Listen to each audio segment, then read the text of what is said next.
told myself I had to wait till dark to run. Then I'd make a break for it. In the back of my closet was an old motion-activated trail camera that my parents and I used to use while hunting. Also, back there was an enormous flashlight and an emergency collapsible ladder. Perks of having parents that were practically doomsday preppers. It's been almost 10 hours since I'd stormed upstairs after the conversation I'd had with my parents. We'd both said some cruel and hurtful things to each other, and I'd half expected them to storm up after me. Now, I wouldn't have wanted to talk, but I would have appreciated the olive branch, the fucking gesture. But no. They had left about 2 hours ago, around 10 o'clock. Their white Escalade roared as it started up, and I listened as it slowly faded away to nothing. It's midnight now, and they haven't come back yet.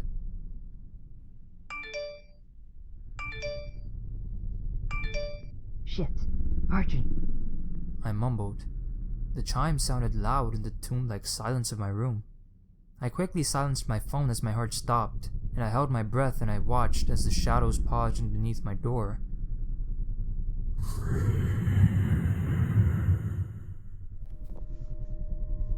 She was still out there. My hands were shaking and I forced them to be still as I delicately propped the camera against a stack of books. I adjusted it slightly.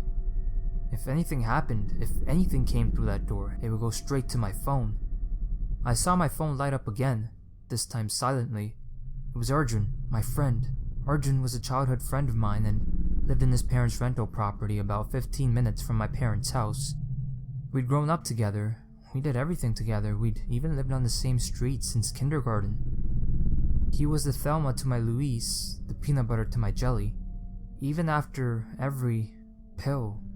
So he didn't question why I needed a ride. And he didn't question why I needed him to park in the alley behind my house. I hoisted the emergency fire ladder up and threw it over the windowsill.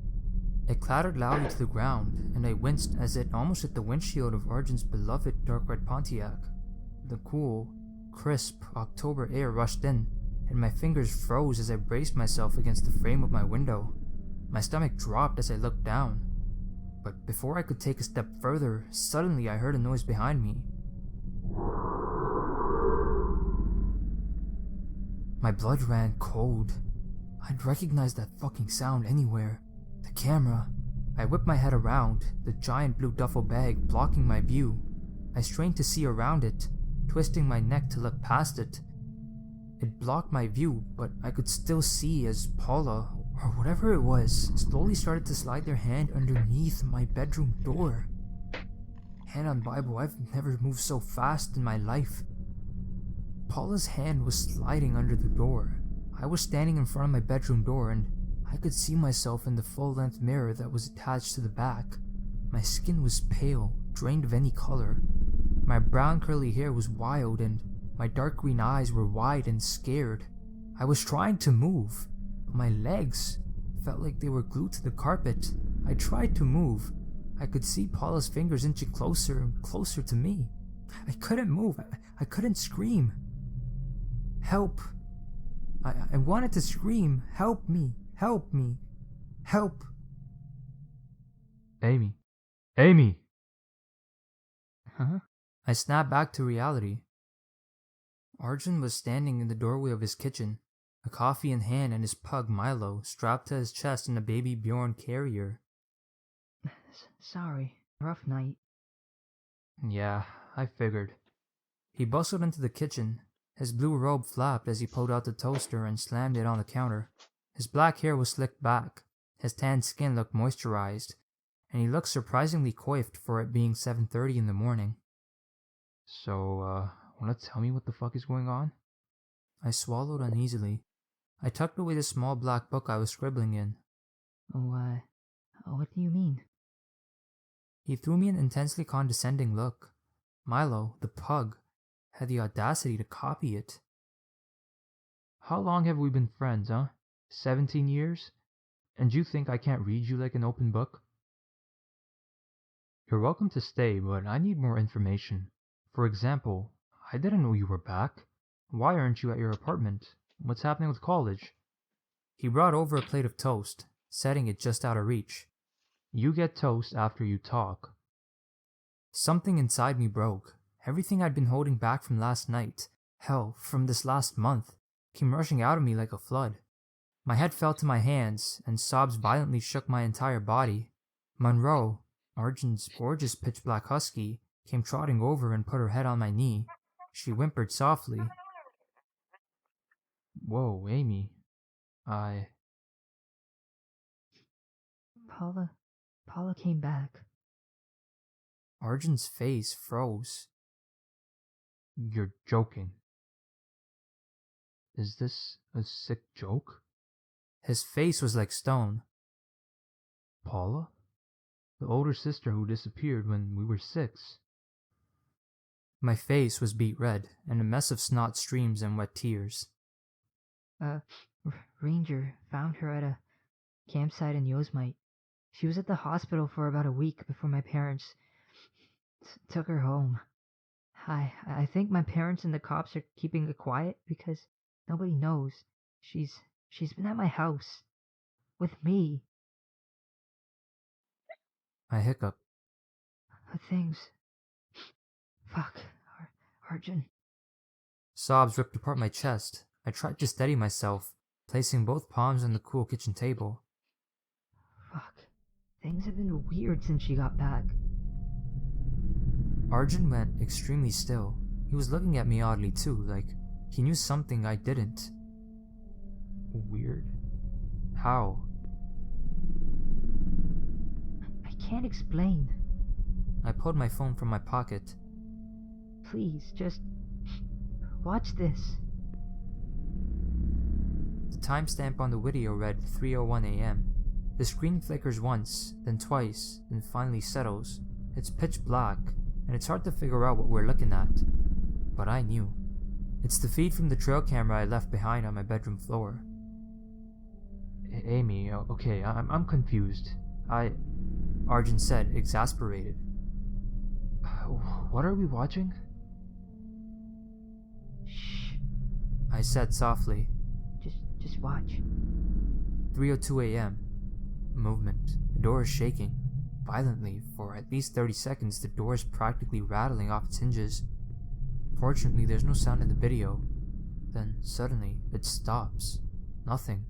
No movement. Camera flicks off. A half second later, the camera flicks back on. There's something trying to slide underneath the door. It's so dark, so it's difficult to see what it is, but then, the camera focuses. It's a hand. Paula's trying to slide her hand back underneath the door. Paula's crouching on the ground, trying to slide her hand under. Her hand is facing down, and it stops hard at her wrist. She can't get any further in. But then it doesn't stop.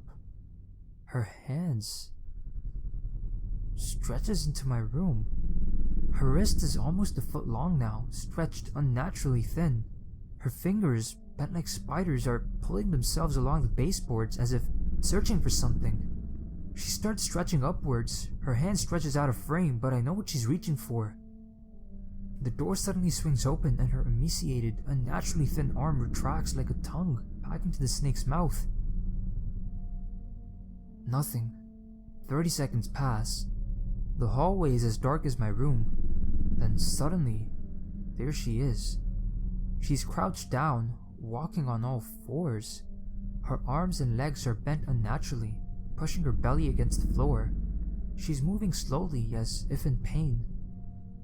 I can't figure out why, until the camera focuses on her closer. She's creeping in on her fingertips. Suddenly, she notices the camera. Her eyes, glowing white, focus on the red recording light. She reaches out, the camera falls, and the screen goes black. The silence was suffocating. I was watching Arjun's face, but it was unreadable. Like stone. Worse than stone, like a dam. Its concrete face holding back a torrent of emotion. What in the everlasting fuck was that, Aimee? I held back a sob.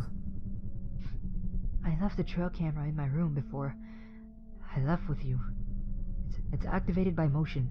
I wanted to see if Paula, whatever that is, if she would... Arjun held up his hand. I could see his fingers. They were trembling. You're telling me He pointed to the black iPhone screen. that's Paula? I hesitated for a moment, trying to read his face. He thinks I'm crazy. I thought to myself, He's seen me at my worst, coming off a blackout, lying in my puke in the bathtub. He doesn't believe me. but I steadied myself. Yes, Arjun. I said softly. That's Paula. His face was completely blank. He'd always been unreadable like that, even when we were kids. Out of our little group of friends, Arjun had always had the best poker face, but we always joked that when his face got blank, it meant he was figuring out something. That he knew something we didn't. So, Arjun finally said, softly, there's something I need to show you. In the basement. Arjun lived in one half of a duplex at the edge of town. He had 3 bedrooms and 2 bathrooms all to himself, and it was great. It was actually owned by his parents, who, for years, used to do long-term rentals with tourists who wanted to stay close to Yosemite National Park for the summer. But they stopped when Arjun started high school and he moved in instead. He lived here on and off since then, even deciding to stay after graduation, and instead chose to commute to his classes at the nearby Columbia College. We used to throw some righteous parties here. We walked down the staircase to the basement. There were pictures of us lining the walls. Me, Arjun, Mikey, Louise. My heart twanged uncomfortably. Next to Louise was her best friend from softball, Patrice, and next to Patrice was Jack. I looked down. It was still hard looking at him, even these few years later. There were so many pictures of us. There we were playing Little League T, playing Red Rover in the park, building our tree house in the forbidden part of the forest behind Luis's house, getting milkshakes at Lucky D's diner. There was me in my emo phase with a face full of smeared makeup and head full of ratty hair extensions, and there was Luis winning medal after medal in softball. I frowned. These were from high school. Where was I?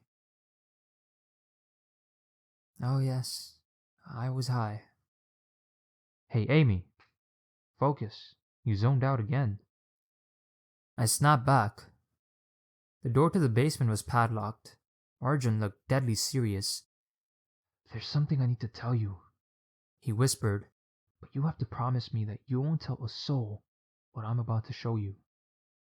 My body felt cold. Of course, I promise. I whispered. I promise. On Paula. He watched me for a second, his dark eyes searching mine, then nodded. With a soft clank, the padlock opened and he flipped on the lights. First thing I noticed was an enormous corkboard filling almost the entire back wall.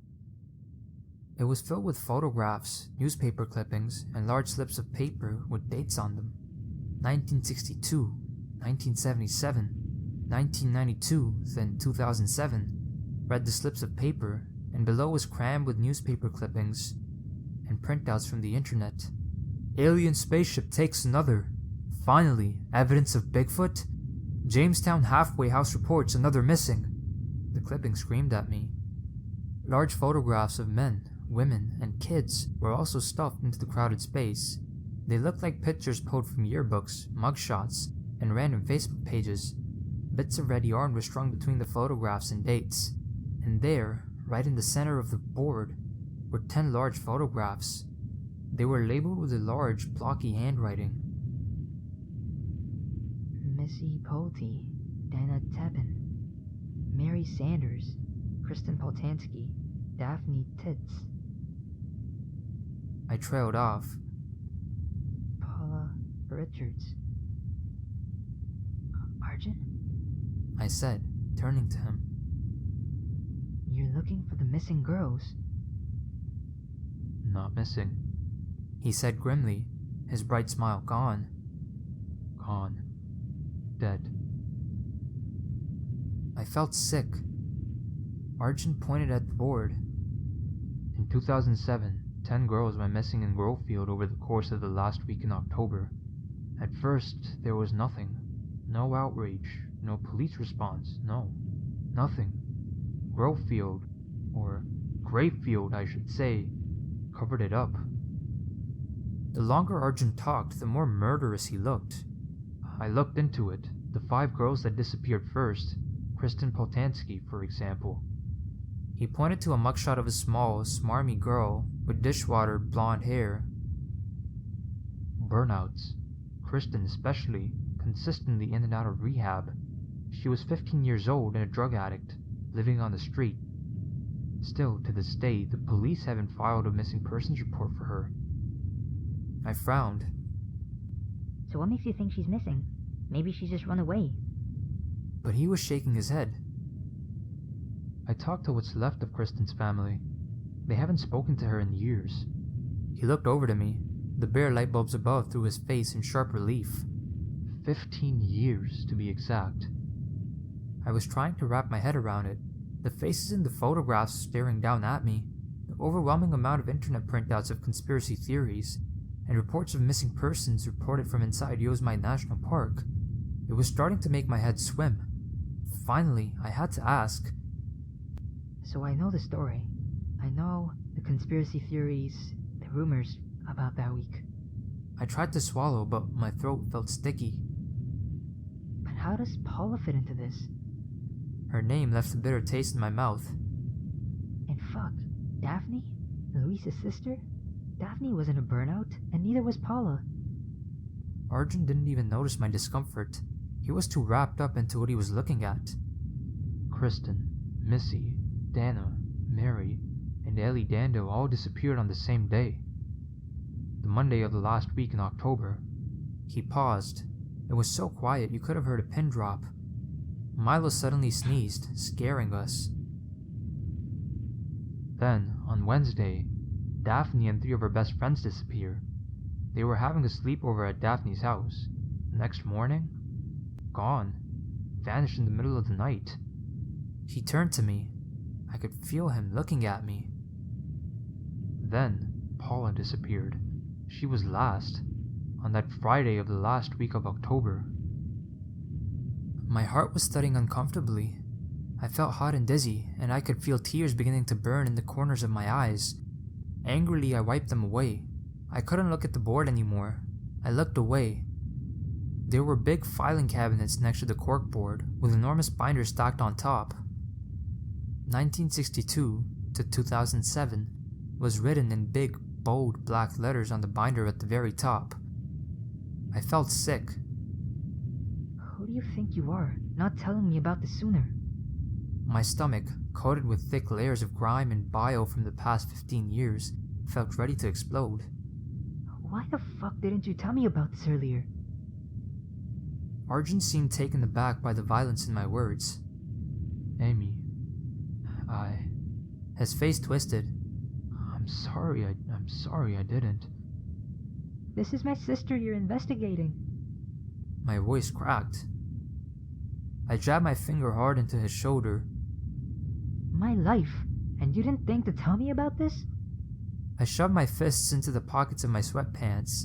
I was afraid that if I didn't, I would use those fists on him instead. You're just like everyone else who gawked and laughed and looked at my life like some morbid roadside attraction. Who the fuck do you think you are? I could feel myself shaking like a leaf, and I turned to go, but Arjun blocked the door.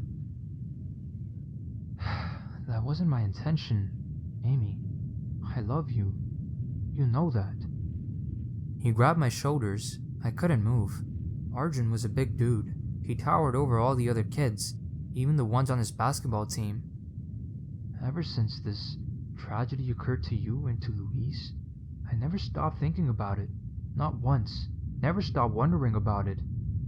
And it wasn't until last year, when all my courses were moved online, did I even have the time to start looking into it. And now with this? He gestured to my phone. I think I finally have proof that there's something going on. His eyes burned deep into mine. We have proof. I pulled away and wiped my eyes. Have you mentioned this to... Mention it? Do you remember the police's reaction to your dad? And to everyone else that tried to look into it? He had Monroe's right ear between his thumb and forefinger and was absent-mindedly rubbing it. nervous habit back from when we were kids. No way. I even tried talking about this with Louise once, and she shut me down. Hard. She kept insisting that Daphne was alive. Wouldn't hear another word otherwise. Kicked me out of her house. Wait, she said what? I blurted out, accusingly. What else did she say? She said, Arjun started, then glanced at me sideways. "Damn, you guys still don't talk, do you?" What did she say, Arjun? "That Daphne is alive." He smacked his lips hard on the last word. Because according to Louise, Daphne has been sending her letters for the past 6 years. I felt my heart freeze, and for the first time since Paula came back, I felt the tiniest flutter of hope. Holy crap, Arjun. We need to see those letters. Yeah, no kidding. But I doubt she'll let us. But Arjun suddenly froze. He was silent for a moment, then held up a finger. Do you hear that? I held my breath. It was silent. The HVAC suddenly kicked on and started humming loudly. Hear what? Shh. Arjun whispered, listening intently. My heart was beginning to pound. He looked at me, his dark eyes wide. Aimee, He asked, slowly. does anyone know you're here? No, I didn't tell any. Then suddenly I heard it, the crunching of tires on gravel. Arjun looked at me. The basement was suddenly suffocating. We need to go. Now. He grabbed Monroe's collar and rushed for the door. He threw it open and bolted up the stairs. Adrenaline coursing through my veins, I took one last look at the corkboard. Paula's face stared down at me, her eyes burning through the photographs. I'm so sorry, Paula. Please forgive me. In my desperation, I grabbed the 2 binders at the very top of the filing cabinets. They were excruciatingly heavy. Aimee, let's go! I rushed upstairs. Arjun was standing at the top of the staircase, peeking around the hallway. He was looking at something. He had 2 large duffel bags with him, my dark blue one that I hadn't even unpacked, and a bright green one. Monroe was clipped into her harness, and Milo was still strapped into the baby Bjorn. Monroe was barking furiously at the front door. Her thick, black hair stood on end. I gasped. There were 4 enormous black SUVs racing up the gravel road to Arjun's duplex. Dirt and dust were kicked up, ballooning into an enormous cloud that was racing straight towards us. Arjun, I whispered. we need to leave. We need to go. What are we gonna do? My car's parked behind us. His face was white, ashy. We gotta make a break for it. There's a back way to the main road out of town. If we can just... 2 things suddenly happened at once. The front bay window, with its gorgeous inlay of green and blue stained glass, suddenly exploded. Then Arjun, covered in blue and green shards, fell to the ground screaming. His right leg was shattered and I could see bones sticking out through his shin. Monroe then started losing it. She started chasing at the front door, pulling Arjun along in the process. No, Monroe! Without thinking, I grabbed Arjun and hoisted him up. He was crying, tears running down his face, and I put his arm over my shoulder. Slipping on the broken glass, I half yanked, half shoved all 4 of us to the back door. Monroe was barking furiously, with foam literally dripping from her mouth. I kicked open the back door. There. The dark red Pontiac was right underneath us. Keys, Arjun! I screamed, but he wasn't paying attention to me. I could hear the SUV's brakes screaming as it squealed to a stop. I tried the car door. Thank God it was unlocked. I threw the duffel bags into the back seat and threw Arjun in after. Arjun, the keys. Give me the keys. I need to get you to a hospital. But he wasn't listening to me. I threw myself into the back seat and desperately tried searching his pockets. Is Milo okay? Arjun was bleeding everywhere. Is my baby okay? Is Milo okay? Oh, God. He was out of his mind and I could tell I was losing him. I sat up and slapped him. He's fine. I yelled. Where did you put the keys? Suddenly there was an explosion of glass. The passenger side window exploded, with glass and metal flying everywhere. I threw up my arm, but was too late. A shard sliced deeply into my face, and Monroe lost her mind. Her eyes shining bright white, foam dripping from her lips, and her black fur standing on end. She started throwing herself at the door.